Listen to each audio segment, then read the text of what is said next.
What's good, squad? It's your girl Kaylee. I am the boss chick, and welcome to the corner. Happy Saturday! And we're back to our regularly scheduled program. We're gonna pipe things up for season 4 of the Boss Stitch Boss Chick Corner. I generally just wanted to have a quick session today with my pod squad. I think I started this journey definitely during the pandemic with my mom. We had a podcast that reflected our nonprofit. But I wanted to kind of branch out and express myself a little bit during the pandemic, and this was a safe space for me. So I designed a space and I was introduced to this group of podcasters through one of my clients. Shout out to Metcalf because he put me on and put me into the podcast group. It was the Pod Squad. Um, and that kind of changed the way I do things. It changed my life in more ways than these group of people know. So I wanted to spend some time with them today and share my Pod Squad with y'all. So before I get into that, go ahead, do me a favor. You know what to do. Hit that like button, comment, subscribe. Let your girl know you are in the corner with us this morning, this afternoon. Yeah, subscribe. And first up, I'm gonna bring on my talk to Q. Hey. Are we How leaving? are There you? we go. I'm good. How are you? I'm doing well. Thanks for having me. Not a problem. Fellow Mississippian who knew I was joining a group of podcasters and I found a home team. I found home team in this space. Yeah, just outside of Jackson. See? All right. And next up, we got Erica from Dope Discussions Live. Hey, Hey. hey, what's up, everybody? All good. What's All going on? good. I thank y'all for joining me today and just want to spend some time with y'all and do the usuals, Yeah. Um, I wanted to get into a little bit of trivia, like some KTV pod trivia. Uh-oh. All right, let's Yeah. do All it. right. How many episodes have I appeared on for Talk to Q radio show? Oh, you're going to put me on the spot like that, huh? Let's Now, if see. he don't know it, then Well, I mean, who really keeps count? That is true. Uh, the answer, and because I'm always prepared, the answer is 6. I think you're right because I was like, to be honest, I was like 5 or 6, and I feel like I was missing one. But I'll go I, back and I think it was I 5. think it was. I I think think it it was was 6. 6. Now I can tell you for sure if you just want to know. Now, if you want to know, let's see. There's the Winter is Coming episode, November Mhm. 2021. That How was to my Set very. Boundaries, Mhm. October 2021. I'm kind of going backwards. We did the Side Hustler show in Uh-huh. June 2021. Household Responsibilities and Relationship, May Yeah. 21. Yeah. Let's see. Are Men Supposed to Pay Your Bills? Yes. March 21. What Women Think About Valentine's Day? That was February 2021. That may have been your first appearance. Yeah, that was your first appearance. It was It you, was. Erica, and Kaya Mims. It was. Oh my So, goodness. yep. That See, boy good. okay. See, this is why this is my pod squad. Okay. Yeah, his Uh memory way better than mine. well, I think Well, this one is geared towards you. I think you should remember. How much money did the guy have in my worst date story? Was it $20? Yep. Dude, who eating off of that? Listen, I was extremely nice about it. I was more than nice about it. hey, you can get a Well, you Bumpers Biggie bag for like, what's that? $10? every I tried to stay under the 10. Okay, okay. wow. How does everyone assume my name is pronounced? Kalia. That is correct. That is correct. All right. And last one. Has all the fellas from our pod squad been on the male perspective? No, I think Derek missing, huh? I would have guessed Gator. I think Well, Gator been on there. He has, and so has Derek. I haven't been on there. No, you have. You and I Derek read to were say. yeah, you and Derek were both on the first one, if I'm not Okay, mistaken. okay. I was thinking And so. then Gator chimed in with one of my other podcast friends, and it was just him. It was just those two on. So all of you haven't been on at the same time, but Oh, all but of you you have been on. And a okay? bonus, has the whole squad been on the male perspective? Mm, I don't think so. no, because I wasn't on. Yes, you were. You was on the last one. You were co-hosting. Oh yeah, okay. Yes, I So, was. yep. So yeah, y'all see, that's why we vibe. That's why we vibe. All right. I know we all kind of dabble into the current events. So what are some crazy things you're hearing in the news and media these days? Well, I just heard that Portia Williams is divorcing her husband, who's soon to be deported. And a lot of people are saying that it's just for the storyline of the show. They don't know if it's real or not. But I was like, girl, you just stole that man. What you gonna give him back for? Well, we were talking about that yesterday. And my friend, she was like, well, if he's getting deported, that means his money is getting deported too. So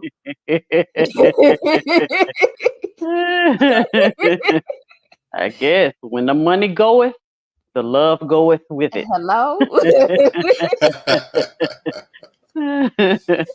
What about you, Q? What are you hearing in these streets? Well, the craziest thing I guess I've heard over the past few days, and even though I didn't watch it myself, this what's her name, Risa Tisa or something like that. Yeah, The lady yeah. videos, Who Did I Marry or something. She had Hmm. like 52 videos. I haven't chimed in, but I've been getting like the Cliff Notes versions, and I think I need to go watch her and figure this out with her. So is the guy still in his twin brother's life at this point? I really don't know the details, to be honest with you, because I just wouldn't allow myself to get sucked into this one. I mean, 52 10-minute videos. I Ooh, just didn't have ooh. that type of time because I know a lot of people who have watched all the videos. Yeah. I just saw the summary of the story about how she married some dude who was a habitual liar, and she named him Legion after the demons from the Bible. So You know what? I've been seeing it like scrolling on YouTube, and I saw that name, but I didn't never like get into the details of what it meant. But once I saw Legion, I was like, that's some kind of demonic stuff, Yes. ain't it? Yes. yeah, but So dude said he had like a PhD when he didn't even finish college, and he said that he had this really good job. I can't remember what it was. he also said he was in sports before. And Mhm. but like I said, I think the twist was he has a twin brother who is all of those things, and that's what he was Ah, portraying to the wife. okay. And then now there's some other lady who has her story about the same guy. And she just released a video, and Hmm. I mean it's He was lucrative. married. I think they say he was married 3 times, and he was also using different social security numbers on the marriage licenses. Yeah.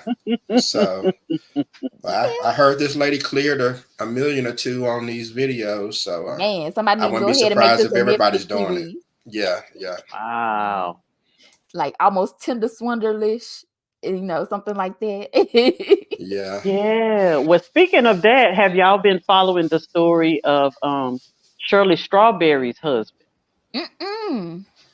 Oh man, that's been the biggest story on YouTube for like over a year. Do tell. Um, Uh, Hold on. Quick question. Hmm. mhm. Because I'm evidently not in the know. who Shirley is? Strawberry, is that like Strawberry Shortcake sister or something? Help me out here. No, Okay, no, so she's the she's on the co-host of radio. The Steve Harvey Morning Show. Oh, okay, okay, One of the women on the show. okay. I'm sorry. I haven't listened to him in a while, so. But go Yeah, ahead. Do I used tell. to listen to him more when I drove a long distance to work. Yeah, yeah. Yeah, Yeah. I work from home, I so. don't yeah. listen to it no more though specifically because of this, because there's a segment of the show where they read the strawberry letter, Letter, yeah, and they give and advice she on gives it. people, like life advice, relationship advice. All the while she's married to this man who's a big scammer, um, a from what the charges say, a rapist. Oh my. Um, he just he's a big scammer, and he likes to portray himself big in Atlanta, like he's in the mix with all of the celebrities. And I really feel like he married Shirley so he could have that into that celebrity lifestyle. Um, but he scammed over millions of dollars from people. She's Yeah, It's like and to know that she's in the public eye like that. Not saying that it is right or wrong either way, but still, yeah, now you at a higher risk to get caught. exactly. yeah. It's not smart. And y'all gotta listen. Y'all gotta follow this person on YouTube. It's called Phone Calls from Prison. So I never knew that phone calls, when prisoners make phone calls to their family members or friends, those calls can be purchased. Mm, You can petition. I don't know if it's the clerk of court or the particular prison, and you can purchase the transcripts of all of those calls. So all of his phone calls that he's made in prison has been put on YouTube for the world to hear. So that's the big story. Now we find out he has a mistress. You can hear all of their phone calls. You can hear the phone calls between him and Shirley. You can hear the phone calls between him and his family members, of him talking bad about Shirley and her daughter. And all of this stuff comes out. He's not knowing that it's going to come out to the public. So now Shirley has heard all of these phone calls. that's dangerous. That's crazy. Who gets that money? I mean, that's Who gets that money? yeah, it's for selling those calls. It's like, where Uh, does that money go? YouTube pays her channel for No, posting who's the calls. the Like who's money's actually who? purchasing and who's Yeah, receiving? Oh, no, I guess I the don't know. prison. Yeah, I think so. The S- prison or That's Big the bank, crazy. court big system. bank. See, It's that's why if you're gonna do dirt in 2024, use like a pigeon and tie a note to his leg or but something. Find them on the anything yard. in prison is the property of the state. Yeah. So they can do what they want to do with that information. And every phone call, when prisoners make phone calls, it says these calls are recorded. Recorded. Mm-hmm. But you're not thinking that the whole world is ever going to hear them. Yeah, they need to say these calls are recorded and sold. That's what they need to say. And then if the state is making extra money off of selling phone calls, I need these potholes fixed on my street. Latoya said it's too many platforms to be exposed on to do this dirt. It is. It's too many out here. Like Yeah. you don't understand that it's a lot of stuff that can go down. Remember when there was no cameras? Like we'll never know what happened in the 70s, 80s, early 90s. But Yeah. everything now. Thankfully. That's why, way back in the day, that's why a lot of these um people can rewrite history to make us Believe. believe certain things happened or didn't happen, because there was no actual record of it. So you could tell the story how you wanted it to go. That's right. Ain't no more sneaking. None. Yeah, Oh I man. don't even understand why people still do some of the things they do when we live in a world where everybody's exposing everybody. You never know when somebody got their camera phone out. That's right. That's right. I was looking at some videos on the platform X, now formerly Twitter, where it was a student he was saying the N word to his teacher, and the teacher tried to run him a fade. Like, Boop, boop, boop, boop. yeah. Granted, his swings were a little too slow, but they were. I was like, That's wow. all bad. He was like, I'm like, that's not gonna work. But That's not gonna work, sir. he was giving him what he deserved. But who in the public eye, who was going to be seen as the wrong party in this? Yeah. The adult. Yep. Yep. But I would have ran him the fave too. Cause you Get in this my two face, piece. Get this man. 2-piece dark spicy and go on about your business.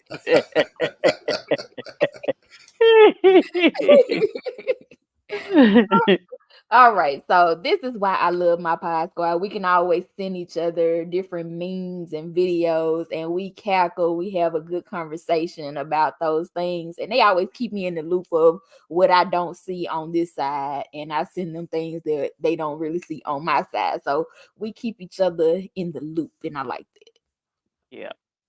All right, I want to go back to the beginnings with y'all a little bit. So, and y'all chime in as y'all see fit. Um, what was your journey in the beginning? Like, what was your focus when saying, I'm going to do a podcast?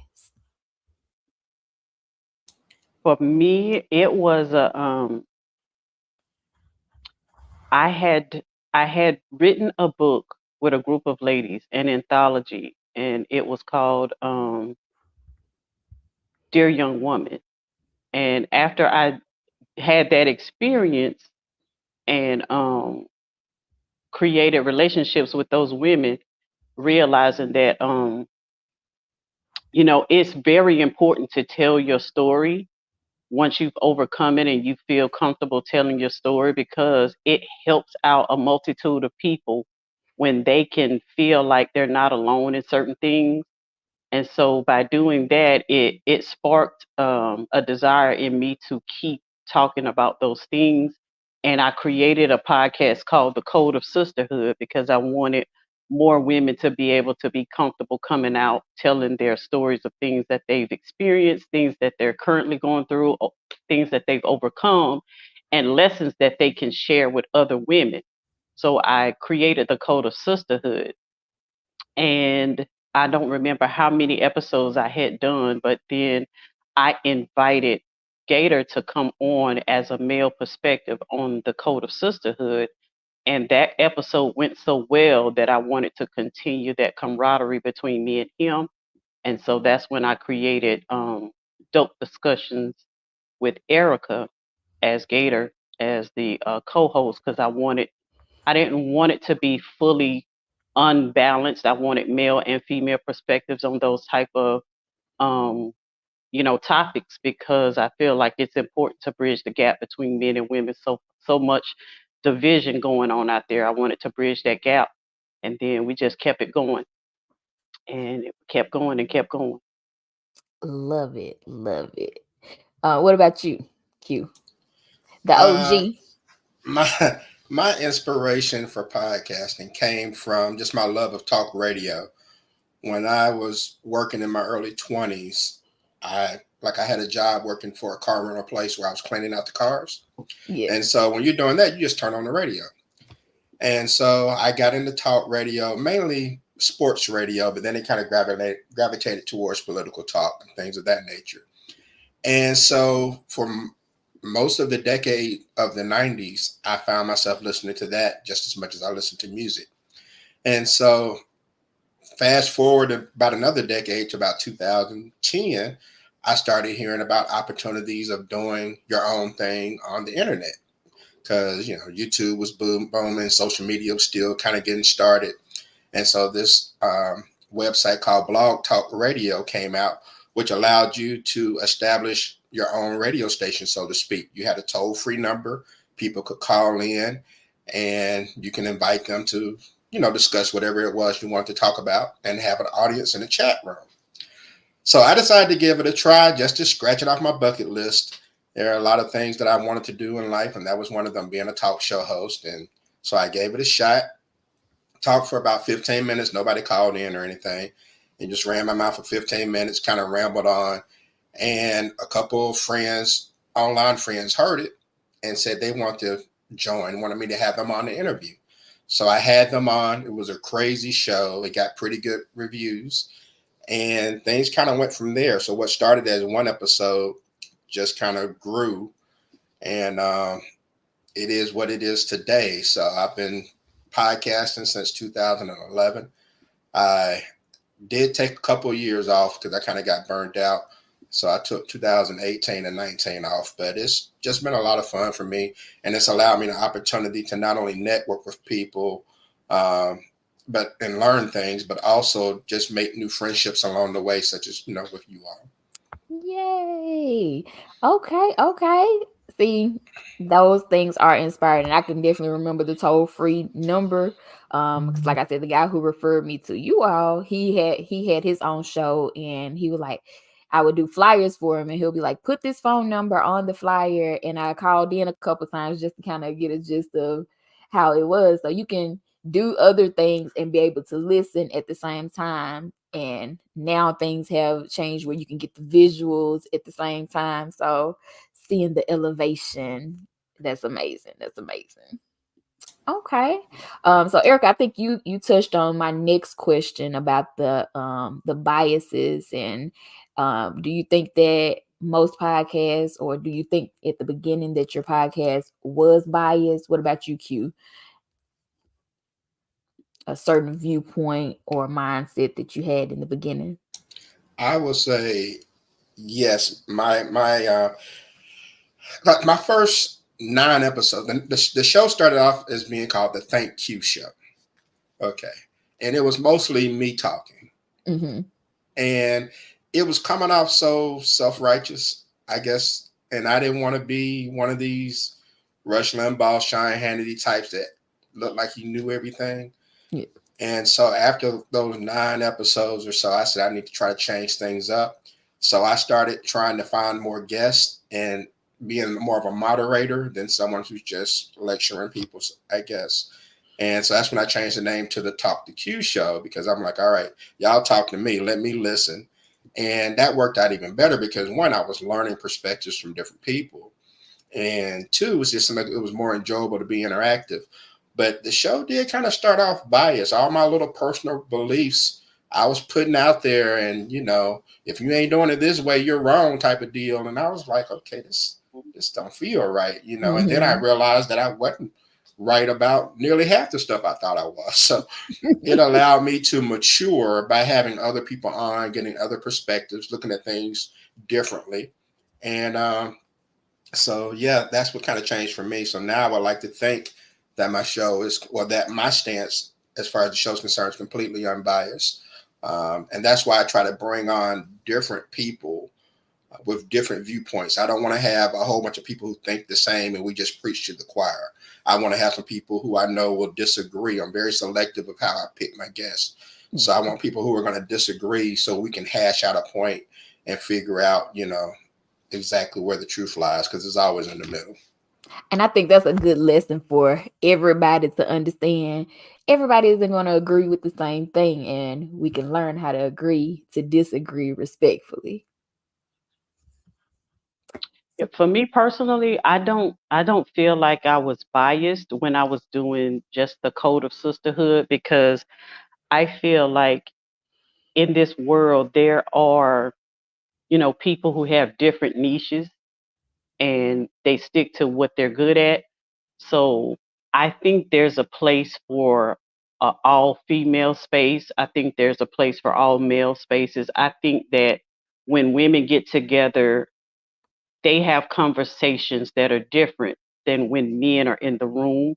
And I think men have different conversations when they're in their own space than when women are in the room. So I think those two spaces are also important.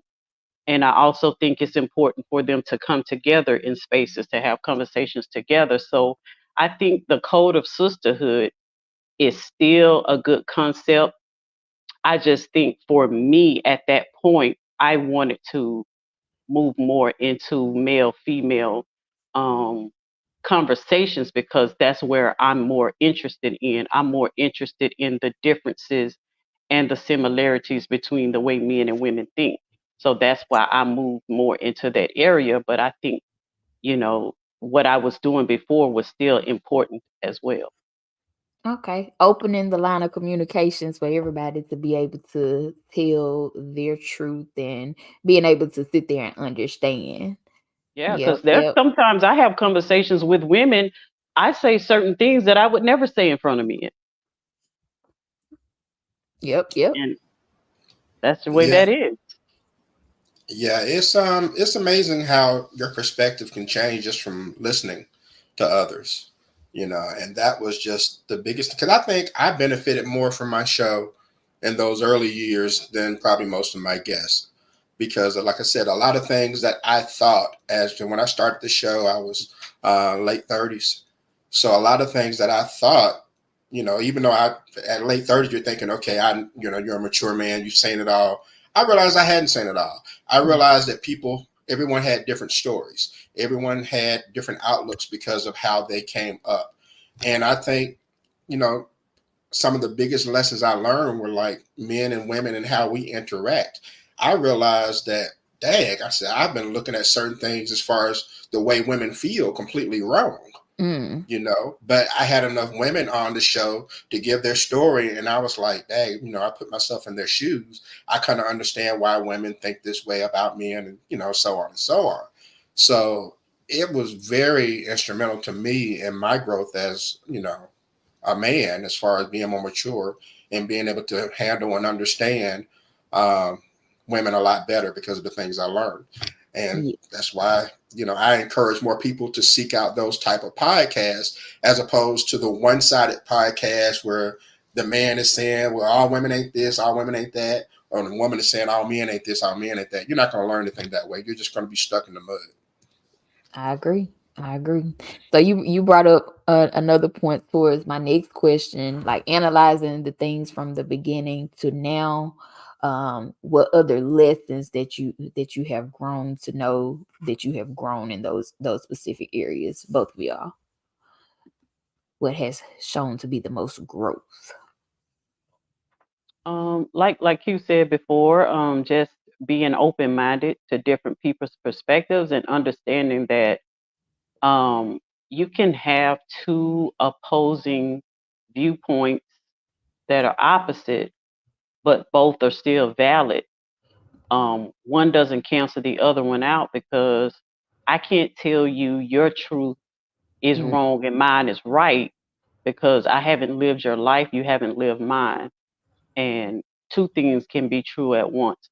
And I think if more people in the world would get out of that black and white thinking it has to be this or that, and they don't make room for both things to exist in the same space, um, we'll never be able to relate to each other in a way that we need to. That's the one. That's the one. I always tell people your feelings are valid. Like the way you hear things and you feel a certain way, your feelings are valid. But you can also analyze it to see where the other person was coming from when they said what they said to trigger you. So it takes an understanding process rather than getting mad based off of just my feelings also. Hmm. Yeah, I agree with all that, and I think something I learned later on um, in podcasting was how people are so driven by emotions. Okay, I'm not an emotional guy. I'm a thinker. Okay, I understand there's a cause and effect. There's a reaction to every action and things of that nature. So I'm not impulsive, but over the years, I've come to realize this society is just so emotional. If we feel a certain way, it will skew our viewpoints on a lot of things because Mhm. emotions and logic cannot exist in the same place. So one is going to take over the other. And you see it in politics, how people will defend a certain person because of a political party, even though they know the person is dead wrong. They'll Mhm. defend them because of how it makes them feel. People will defend their stance on relationships when it comes to men and women, or relationships when it comes to race, black and white or whatever, because of how they feel. And people don't think. And now with social media, um, coming at you 24/7, sending you these algorithms of all this negativity ad nauseum, then it just makes it so much easier to manipulate people by their emotions. And we're no longer a society that thinks first before responding. Agreed. Agreed. Yep. Okay. Okay. Let's talk about your best podcast moments. Let's think of one. I know there are plenty, but let's choose one. What is your best podcasting moment? That's a hard one, man. I know I had to shake things up. I have like over 1,000 episodes, so Oh, to flex pick on us then. one You flex on us. to pick one is very difficult.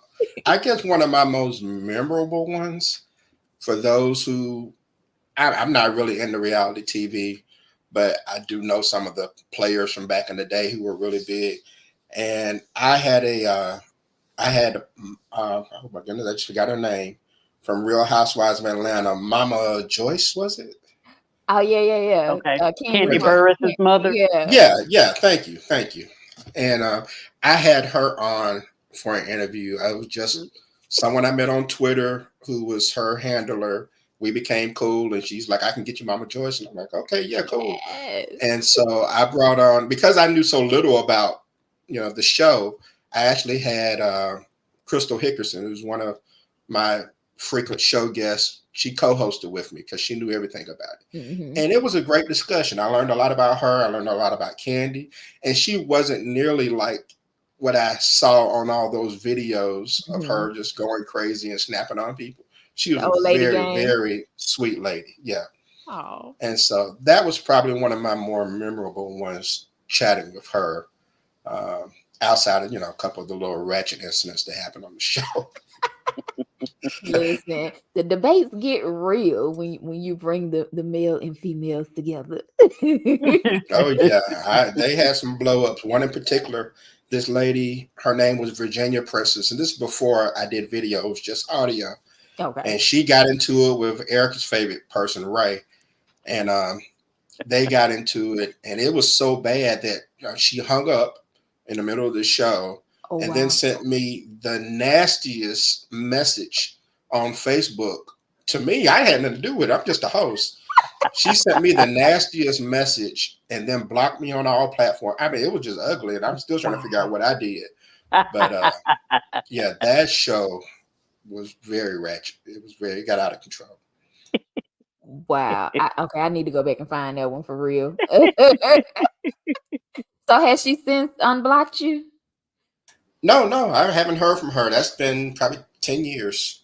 I don't know Hmm. where she went. I really don't know who she was. We had just met, and The she name was, sounds so familiar. mhm. Yeah, she was dying to be on the show, and she got on the show, and Eminem said something she didn't like, and Ray backed him up, and it just got ugly. Them Next two thing I know, together, they were they name calling. dangerous. Them two together are dangerous. Yeah, they they provoked a lot of people, and Eminem normally with his stance, he comes from a place of history, or there's some thought behind what he says, whereas Ray just believes what he believes, and Yeah. either you're gonna like it or y'all just gonna argue. So Now, are both of those married? I know one of them you said was married, and I was like, I don't know how his wife deals with him. yeah, yeah, both of them Yeah. were married. See, I don't know how that happens. I think I told Ray that before. I was like, I don't know how your wife do deal with you, sir. But more blessings on Okay. her. All right, Erica, what about you? What's one of your memorable moments? Man, me and Gator done did some old crazy stuff. We done talked about some old crazy stuff before. Um, I think this was before we were doing video as well. We did an episode about some of our worst like online dating experiences, and some of Really? the oh, this is what we did. We had POF pulled up, Oh, and we were reading some of the dating profiles on the podcast so you could hear what the people actually say, and we were describing their photos and what they were looking like. Man, we had so much fun clowning them people about their dating profiles. man. Mm-mm. It was, and I go back sometimes and listen to some of those old episodes. It was, the sound wasn't as good. We wasn't as polished, but it was raw, it was real, it was funny, and I could still go back and listen to those and just fall out laughing And at Yeah. some of the. those are the best to me. It's about the chemistry. So I think that Mhm. was kind of a part of the question as well. The growth that you've seen. What have you learned as far as like tech and all of that to make it what it is today? Sometimes we get so caught up in that, like we gotta be elevating, we gotta be getting a better camera, we gotta be getting a better microphone, and we lose that real rawness and that passion um, that we started out with.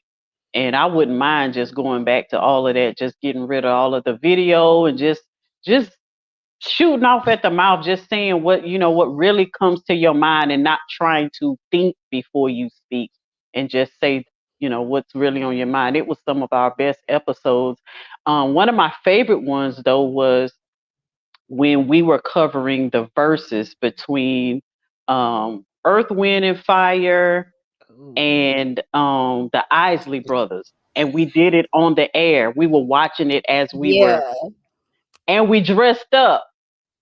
So I wore my Afro yeah. wig. Gator wore his Afro wig.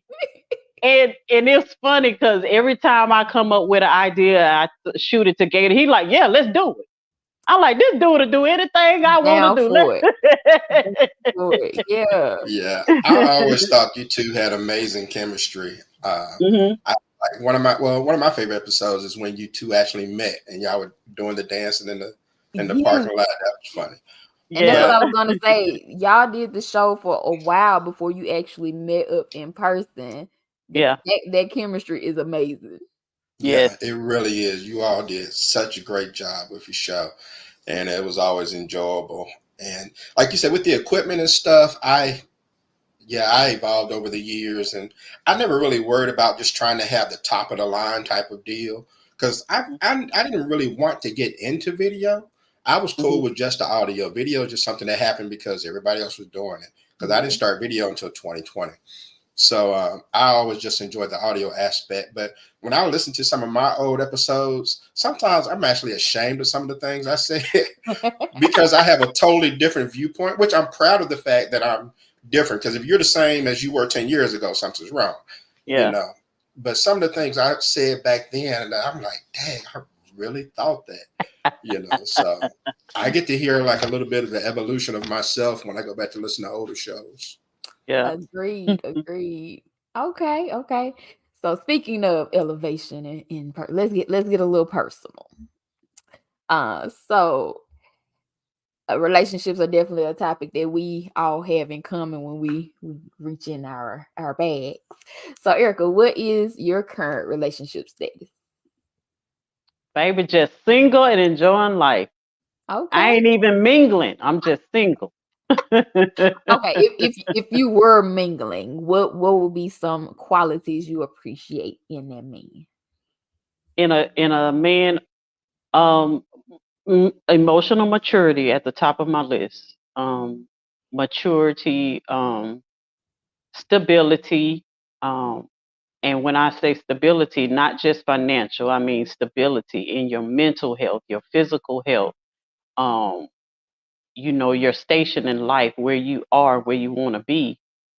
Somebody who is into family and into, making the world a better place around them, not just, where they are in their station. What are you doing to contribute to the world around you to make it a better place? and to, make it a better place for the people coming behind you. That type of mindset is what I'm looking for at this time in my life. Somebody who is, not is secure in themselves to allow other people to be who they are as well, and to, just make the best out of that situation, whatever it is. Um, and that's all I'm looking for. I'm not looking for nobody who trying to recreate their childhood, Yeah. you know, and all of that type of stuff. We did all of that. Let them kids have that. We old now. Let's grow You could up. be old and sick. Authenticity. I love it. I love it. Now, I think we had a conversation. I know you also had an episode where y'all was talking about like the red flags. Give us like the top 3 red flags. Who One of my biggest red flags is somebody who carries a lot of anger, bitterness and resentment towards their past. Um, that's one big red flag. It's how you speak about your past and the people in your past. If I pick up on any type of unresolved anger or bitterness, that's one of my biggest red flags. Um, Another big red flag for me is somebody who's inconsistent, who's hot and cold, who says one thing and does another. Their actions don't line up with what they actually do, what they show you. That's a big red flag for me.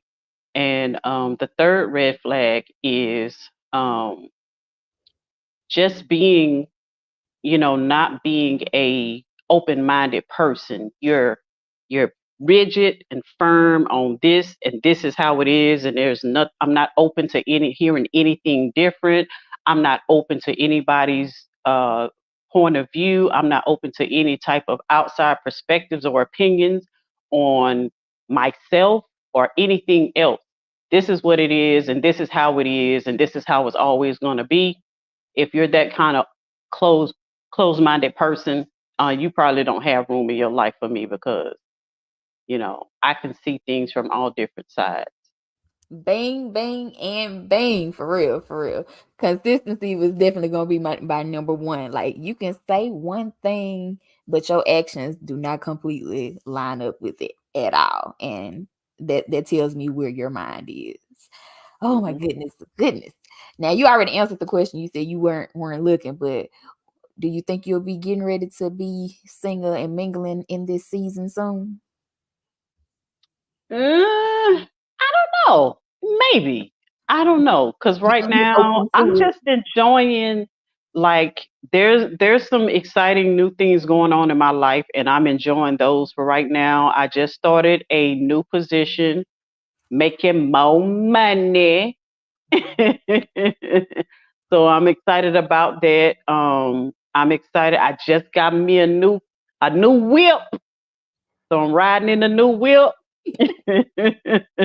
Yes. And I'm enjoying building the relationship, like rebuilding the relationship with my kids at this different stage and age. Now they're adults, becoming adults, and so we need to reformulate the relationship that we have. I'm enjoying doing that, and I'm also enjoying being a grandmother. And so those are things that are filling my time and space right now, and I don't really feel like there's any voids or anything that I'm missing. So if I meet somebody, that would be great, Yeah. but I'm not like, I don't feel like I'm missing it. Okay. And that's a good place to be. All right. Q, let's get into you. Um, so the married life. Tell us what's the easiest part and what's the hardest aspects of adjusting to being married? The hardest part of being married is deciding what to eat every night. All right. Now, look, I got to throw this out here. I don't know what it is about uh, women and deciding on what to eat, but that is the biggest challenge for me. Okay. As far as deciding food every night. But Marriage to me, I've always heard people say marriage is work, and I get what they're saying. I don't 100% agree, because I think if you marry the right person, it's not as tough as you think. Yeah, there are going to be compromises, there are going to be challenges along the way, but if both of you have um, each other's best interests, then I don't think it's as challenging as a lot of people make it out to be.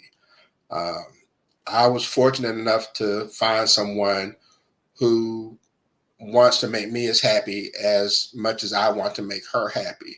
And that is really the battle right there, is picking the right person. Okay. A lot of times we jump after what we want instead of what we need.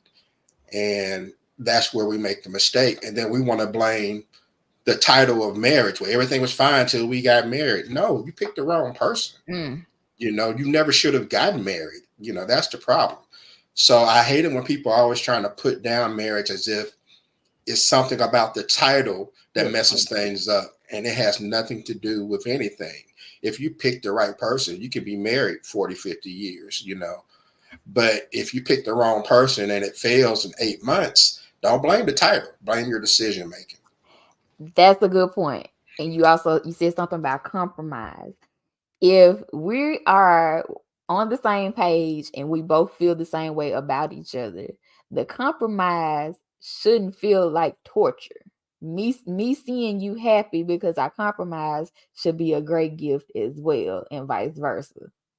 So I feel like you're still self-centered when you feel like the compromise is a torture. Yeah, yeah. And if you find yourself always compromising, you probably picked the wrong person. That is true. That is true. I'm learning. I'm learning a lot on this healthy dating journey. So it's wonderful to hear those things, especially when people are trying to decide whether they are going to be a little bit more serious, what things that you need to pay closer attention to. Hmm.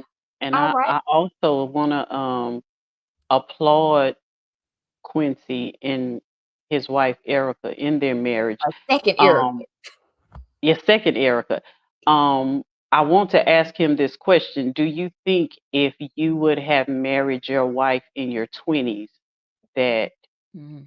you would, would your marriage have lasted? Like, because I feel like more people need to wait to to like in their 30s and 40s to really pair themselves with somebody because you're still getting to know yourself. You're still figuring out the world. And I think you make more settled long term decisions at that time in your life because you've experienced things, you've learned more things about yourself. And if you don't know who you are, then you don't know who you're supposed to be with. Mm. And I think that was the mistake that I made in my 20s because this society tries to put you on a timetable that you should be married at this age, you should have kids at this age. And if you let this age pass you by and you haven't done those things yet, then it's too late for you. And that's what I feel like that is so beautiful about what Quincy and his wife are doing because they were more settled in who they were as people, and then they came together and put their lives together. And I think it's gonna last for as long as they're alive because they did that. Well, thank you. I appreciate that. And you should clip that and put that on TikTok. That was great. Very It well was. said. Because in my 20s, yeah, I would have been a different person. And I would have messed it up some kind of way. We never would have even gotten to the altar. I'm sure I would have messed it up because in my 20s, I was still stuck on, I wanted, 5'2", curvy. I was more fixated still on the physical.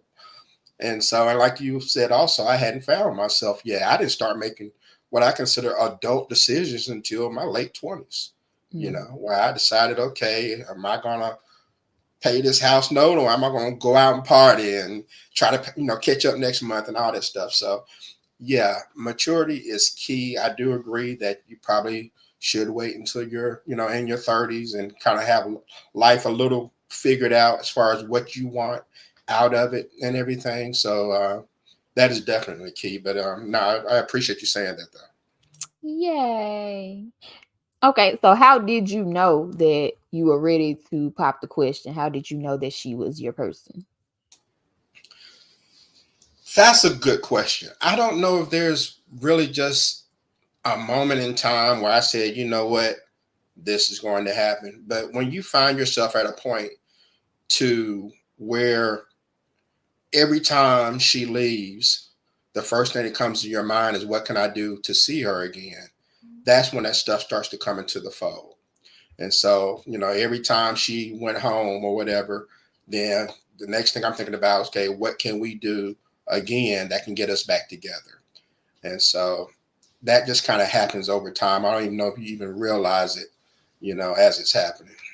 Yeah, and that's the second time I've asked a male this question in the last couple of weeks, and it was kind of the same thing for the first person that I asked. They were just like, we were just once we locked in, we were together, and we started having these conversations. So it was like it wasn't like a how we expect explosions and fireworks and hearts. It wasn't like that. It's just like Right. we knew.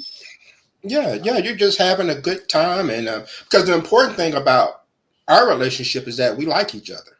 That's important. It's easy to love someone. Somebody can have, you know, four baby mamas and love all his baby mamas. That don't mean he likes them, you know. Yeah. But when you actually have someone you like, okay, then that's cool. Now I can be around you. I don't mind being around you. You don't get on my nerves and ain't like, oh, why don't you go somewhere? It's none of that or whatever. You enjoy each other's company. And that's very important. And those are things I just wish people would sit down and think about before they make the decisions they make, Mhm. with people. Because there's some dangerous people out there. They'll have your head messed up, and then you'll mess it up for every other person you meet down the line because of what this person did to you. So you got to be really careful with who you allow into your space. Okay, okay. So, last one. Um, Thinking of your best dates, what was like the appropriate location for that great date? Mm, I guess I may be a hopeless romantic in this aspect, but anything that got some water in the background. you got some you got a lovely waterfall, or you got some kind of I love water. I love being by water. Water calms me, water makes me at peace, water um helps me sort out my thoughts. So the best date I've ever been on was with my oldest son's father, and we went to the lakefront, and we just walked and talked on the lakefront, and that was one of my most romantic dates in my mind because we was by the water. You know my water too. I get it. I get it. What about you, Q? What was the most appropriate for the best date? um, I guess. Well, nothing in particular comes to mind. Well, no, I take that back. There's this place that we took a trip to Lafayette, Louisiana, and there's a restaurant called Pour, Okay. and it's just a nice vibe. Okay, just I can't really describe the place. It just has this throwback type of look to the place. It has little couches where you can kind of lounge on the couch and you can order drinks. And the drinks, are really nice, little signature drinks. And it's right across from a pavilion that had live music on stage. And it was just the perfect day, nice weather, and so it was just a nice vibe. So I think the perfect date I would consider would be somewhere where there's live music, not loud music, but live music. Maybe somebody on a guitar or something like that, and it has good drinks and nice appetizers. So you can sit and talk and still enjoy the music.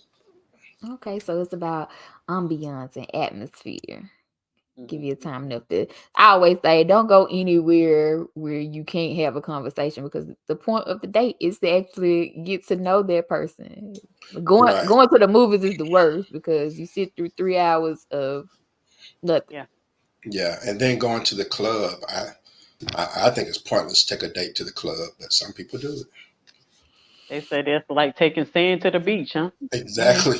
Exactly. So yeah, so I avoid any place that has a DJ. All right, all right.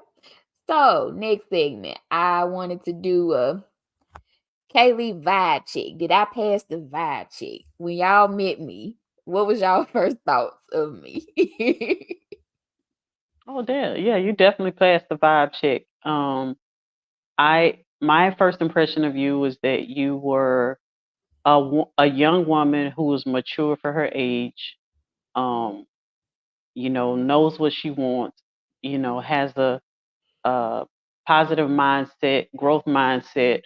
Um, and I really feel like you're one of those young women who's going to be okay in the world because you know who you are, you know where you're going, and you do what you have to do to get there. Oh. Yeah, and you definitely passed the vibe check for me. One, you were from Mississippi, so that was part of it. But also, I think what impressed me early on about you is your entrepreneurial skills and your marketing ability. The way you can put yourself out there, the way you put others out there, and I have the utmost respect for entrepreneurs because that type of drive is just not in me.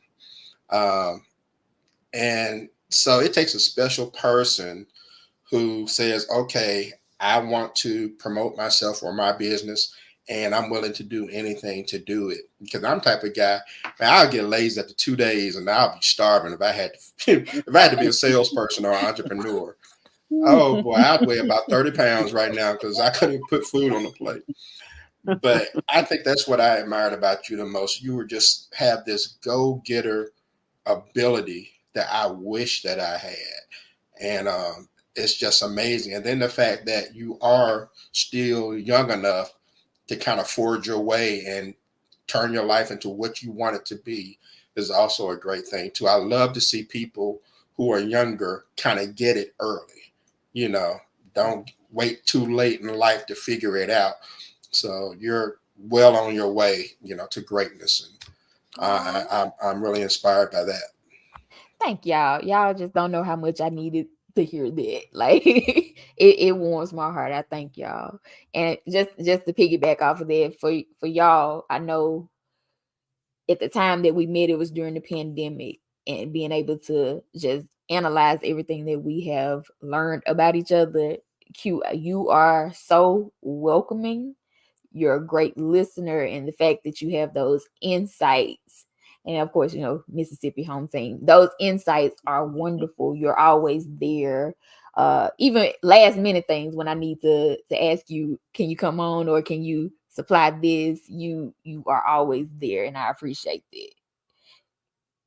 Erica, you when I saw you, it was just like boss for real, for real. You're very intuitive. You got that no nonsense attitude. You are very clear in what I have been through, and I know what I'm not going to go through again. And the breaking the generational curses, we've had that conversation before. So that's inspiring to see somebody who can kind of be like a phoenix, rise from the ashes and just keep going. And even though Gator and Derek are not here today, I'll go ahead and throw in Gator. Gator is like that funny, but they're real, and he can see both sides of the story. And he can tell that story and make everybody find some balance in between it. So I love that for him. And Derek, he is the former host of the Relationship Gumbo podcast, relationship coach. He's so logical and straightforward, and the advice is very relatable. So that's what I love about you guys, and I've learned a lot in these last couple years just by watching you guys and supporting you guys, and to get y'all immense support back. Y'all don't know how much that means to me. Man, watching you Because go through your surgery and documenting that and coming out on the other side of it, man, that's inspiration right there. it really That's is. strength. That's strength. Hmm. It Thank really you. is. And so, yeah, it's been a pleasure just getting to know both of you. And like with Erica, what I like about Erica, Erica is she's so believable. There's so many people you see on lives and podcasts, and you like, all right, you just saying that for the camera. Yeah. But the reason I believe her is because she'll show her vulnerable side just like she'll show her strength. So when you get to see both, you can appreciate where the person's coming from, and you can understand, you can feel the honesty coming from it, you know. So kind of like what you said about when she says she's not going to do something, it's not going to Hmm. happen. You Exactly. know, I believe it when she says that it's not going to happen. So that's Yeah. something that I appreciate about her. And I don't know who knew the pandemic will just bring random people together, Hello. and hopefully I'll get opportunity to meet both of you in person someday. Hmm. I've driven through Hammond a few times, but I don't ever see Eric. He don't never give me the heads up when he gonna be here. So He just be like, I'm in your town. I'm Okay. like, yeah. So, but I at think some we need a point, pod squad meetup. We yeah, need to yeah, form that, a man, pod squad meetup. yeah, Y'all would like that. If y'all would like that, drop some yes, thumbs up in the comments. If y'all would like to see a pod squad that would meetup. be a viral moment. Yes. Okay, okay. So it's no shame in it. We are age gap friends. So how would y'all describe like how our dynamic has evolved from when we were introduced to each other? And how did I get inducted into the pod squad? Child, I don't remember. I know when I first created the Pod Squad, and then I created the group chat. Um, I think there was a female that left, and that's when I was like, we need another female in the group to keep the dynamic going, because I don't want to be the only woman in here with all these men. mm, mm, I ain't And gonna then leave you hanging, you friend. I came ain't to gonna leave mind. You you came to mind, and I was like, yeah, she has a younger perspective, but she still has a matureness about her, and I think she'll be good in here. yeah. And you kept busy, you kept active, and so when you're able to be seen, people notice. Yeah, I Hmm. will say there's a lot of people who started podcasts and vlogging channels during the pandemic, and I'm like, where are you guys now? Where are you? Yeah, Consistency is definitely key. yeah, and I think podcasting has been therapeutic for me in my Hmm. healing journey. I look back at some of those episodes, and it was like a therapy session. I can go back and listen to some of those things and know exactly where I was at what point in life I was at that time, and what was I going through, what was I working through. And it's been a wonderful journey. But I think everything has a season. You go through stages and phases of life, and now I'm at the time where I'm not really active doing the podcasting, because I'm more active in person in my personal, life, and doing things and putting in the work, all of the healing work that I put in when I was isolating. Now that I'm coming back out to actually put that into practice, I'm Hmm. going to focus on that more. And so, I may go back to doing podcasting on a regular basis. I don't know, but I don't feel bad about it, because I know it served the purpose that it was supposed to serve while I was doing it. Okay. Yeah, just do like I do. Don't commit to anything. Yeah, I mean, ever since I took my show off a regular schedule, it's been great. I do it when I yeah, feel like it, and so Okay. maybe that's the angle you can approach. If you just have something to get off your chest, do it. yeah. I That agree. sounds about right. I don't want to be tied down to a weekly schedule that I know I have to show up. And when I'm inspired to show up, that's when I want to be able to show up. See, I think this is why we are so connected, because that was my next question, y'all. So what's the intention for the podcast for this year and even the next 5 years? How do we see the structure? What can we expect from y'all? Well, for me, my intentions this year, try to get out a show or two every month up until football season consumes my time again in September. Uh, so that's my goal. Just trying to put some things out there, have some fun, talk about things that are, that people really need to discuss, because I want to discuss real life issues. Like some of the things we talk about, yeah, they're silly, but Hmm. they're actually happening in real life and no one's addressing it. So how would you handle this if this happened to you? So those are the things that I want to focus on, as well as maybe a few other topics down the line. But yeah, that's my intention for this year. Next 5 years, I have no idea. I We're really not gonna don't. focus that far. No, no. But 5 years from now, don't be surprised if I'm still dropping episodes now and then. Hey, So because it's not anything, I'm just adhering to this strict schedule, and I do it when I feel like it.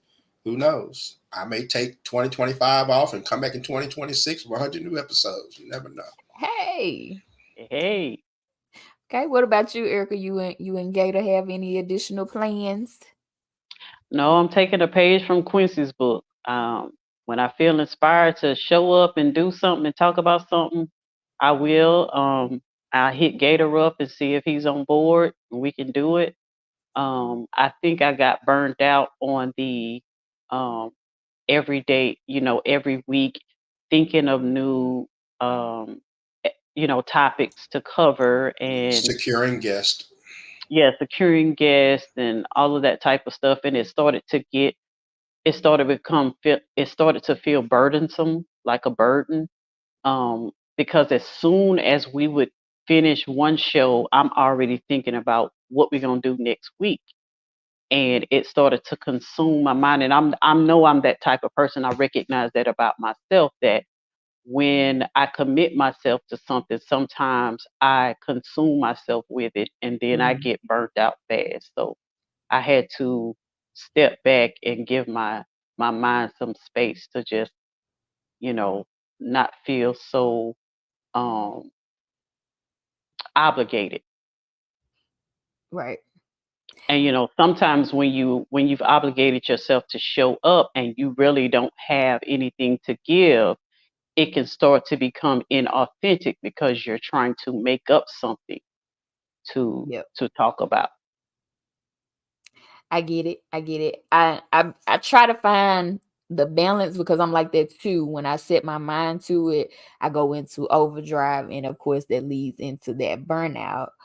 And Mhm, I also sometimes feel like there's so much that I do. I call myself the Jill of all trades. They call me Barb the Builder. So I'm mhm, trying to put everything in place and in motion at the same time. So it can get a little confusing. It can get a little put you in a burnout. But it's like I mhm, have so much to put out. How do I go about it? So I'm working on the balance so that I can, do a little here, do a little there, take care of me, then do a little here, do a little there. So it's definitely a process. And sometimes I need a schedule, or I will go those months and be dormant, and then I don't feel like I have done the progress. mhm. And the crazy thing about it is a lot of people don't believe this about me, but I'm very introverted. I really don't like to talk a lot. So doing a podcast for all them years was really a practice in stepping out of myself and doing Mhm. something outside of my comfort zone. Yep, yep. It's funny you say that because I'm the opposite. I love to talk. And my podcast kind of required me to keep my mouth shut and listen to others. So we kind of had the opposite effect. Okay, so it's strengthening the areas that we need to work in. Yeah. because I'm introvert as well, and like my friend said, I love that podcasting has helped bring my bestie out of that shell and has also helped with networking, meeting some great influential people, and a chance to express those brilliant ideas. I was that person. I think I felt when I was smaller, I felt like I was silenced, like I was so quiet that they didn't expect me to say too much, so I stayed in that space. And now I'm like, I'm trying to use my voice. Like I said the last time, my best friend Courtney told me that I would get kidnapped because my voice was so small, and I would be like, "Help!" and no one would find me. No one would find me. So You better kick and scream. man, I swear, I got this mean left hook. That was my way out. But Yeah. it has pushed me, and I find myself sometimes doing my vlogs and I'm sitting there 10, 20 minutes talking to myself, and who knew that I know that I'd be able to do that. And now reaching out and I feel like I'm just now getting to the cusp of feeling like I own my space. Yeah. Awesome. Yep, yep.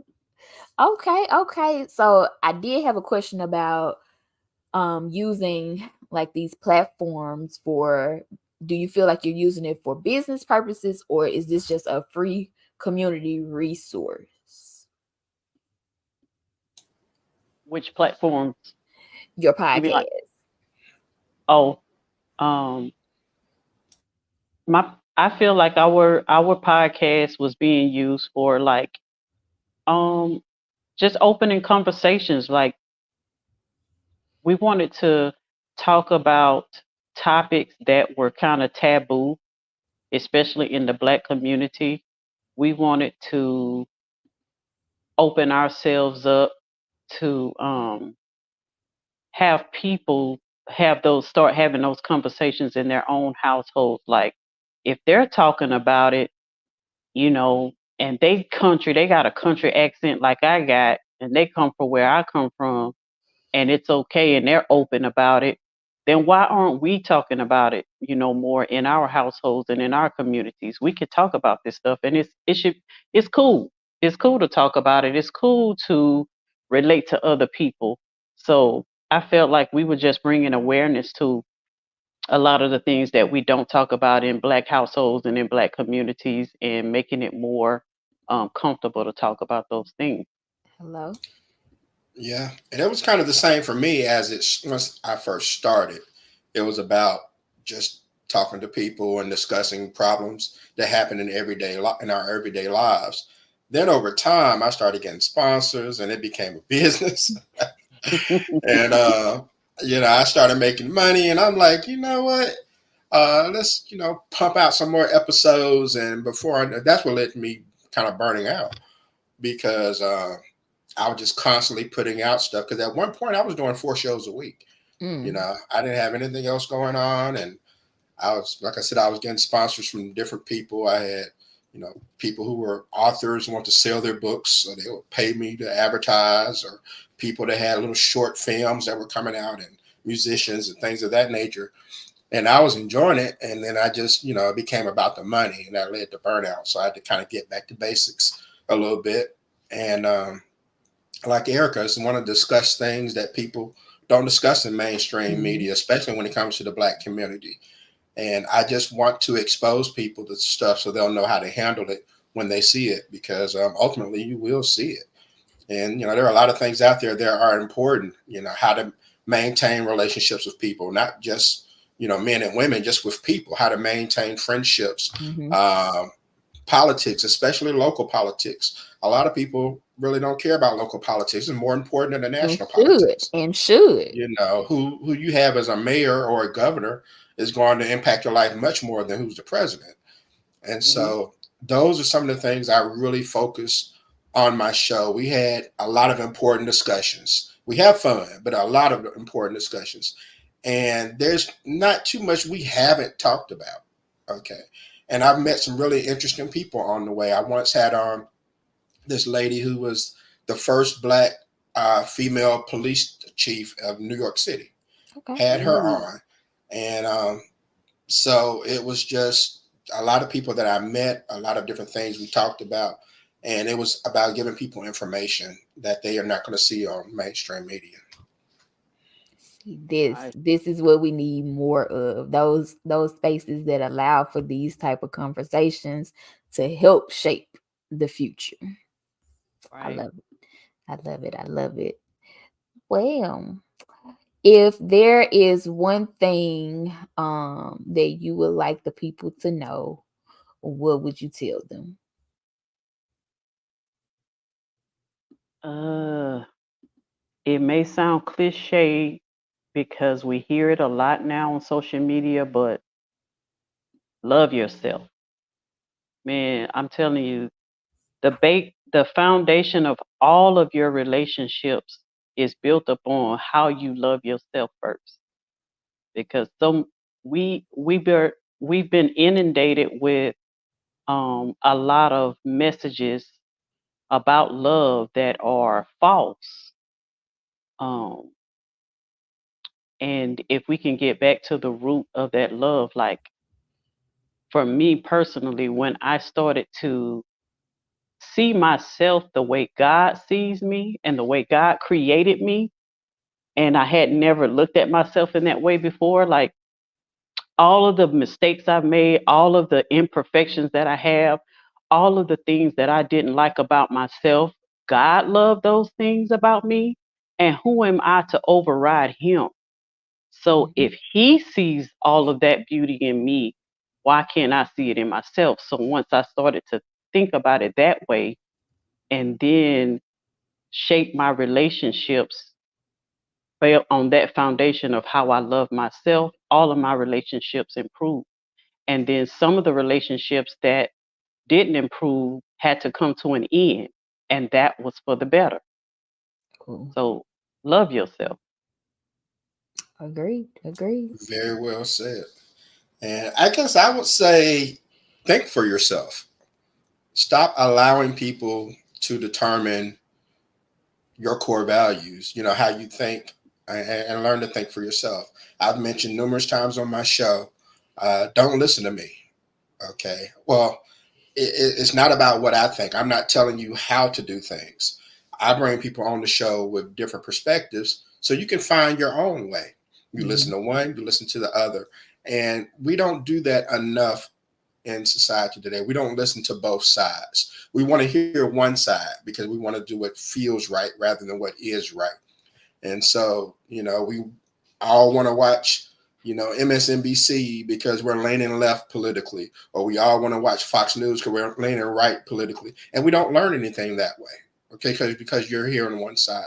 So learn to seek information, use your resources because we have more resources than ever nowadays. Learn to seek information and learn how to put things in perspective and make the best decision for yourself as opposed to having someone telling you how you should think. Boom. Love yourself and think for yourself. Y'all got that? And there you have it. It's been another round of the Boss Chick Corner with my pod squad. I am so glad that you guys came on to be able to allow me to share you with the people. Go ahead and let them know where they can find you. For me, I'm not on any social media except Instagram. All of my all of my podcast stuff has been deactivated for the moment, but I did create a personal Instagram, which is just simply Erica75, where I just share thoughts just coming straight from Erica, not from any other source, just from what I'm thinking or feeling that day. So if you want to follow me on Instagram, it's simply Erica75. All right. Well, if you want to find me, just search hashtag talk to Q. Okay. Talk to Q. Look for this logo. See that little dude right there? Look for that logo. That That's cool how dude. Hold on, that's keep how I going. looked like 10 years ago before I started having dating problems. I let some of my exes give me this gray hair. But yeah, talk to Q. Okay. Hashtag talk to Q. That's all you need. And you'll find me on social media. And yeah, there he is. And listen to the show, give it a try. You may want to be a guest someday. That's fine. You can hit me up. You may want to give a suggestion for a particular topic that impacts your life, and we can kind of discuss it. So I love to have anyone who wants to come aboard. So, but I thank you, Kaylee, for having me on. It's always a pleasure. And we'll have to get you back on Talk to Q for show number 7 for you, huh? Yeah. And that's my lucky number. Yeah. And y'all can find Erica here also, her Facebook, the fan page, and hit her up, once she get her schedule together. Maybe y'all can link up too. But y'all know where to find me. If y'all would like to be future guests, shoot me an email at the address that's scrolling at the bottom of the screen. That's kaylee.baent@gmail.com. But until next time, y'all, keep it bossy, keep it saucy, and don't forget to tell your girl how you bossing.